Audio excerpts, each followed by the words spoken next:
یہ انتہائی ایموشنل معاملہ ہے۔ ہندوستان ایک جمہوری ملک ہے جہاں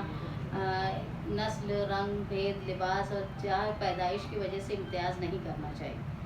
اور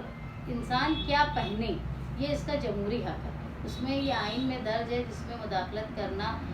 غیر قانونی بات، غیر آئینی بات ہے۔ اس لیے اگر اسکول وہاں کرناٹک کی کالجز میں اگر صرف حجاب کی وجہ سے ان کو اسکول میں آنے سے ممانعت کی گئی تو یہ غیر آئینی حرکت ہے، جو دفعہ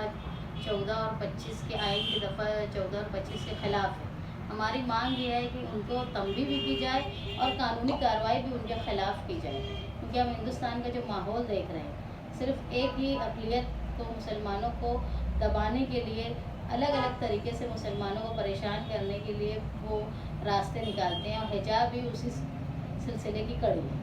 ہم جنتا دل مالیگاؤں کی طرف سے یہ بات کہتے ہیں کہ حکومت کرناٹک اور حکومت ہندوستان ایسے غیر آئینی حرکات کے خلاف کالج اور ان کے ایڈمنسٹریشن، کالج ایسا اتنی ان کو بڑی سزا دی جائے تاکہ دوسری جگہ بھی یہ ہونے سے لوگ کرنے سے ڈریں۔ آپ دیکھیں گے جب فحاشی کی بات آتی ہے، عریانیت کی بات آتی ہے، تو لوگ بینر لے کر مرد و خواتین نکلتے ہیں کہ ہمارا جسم ہماری مرضی،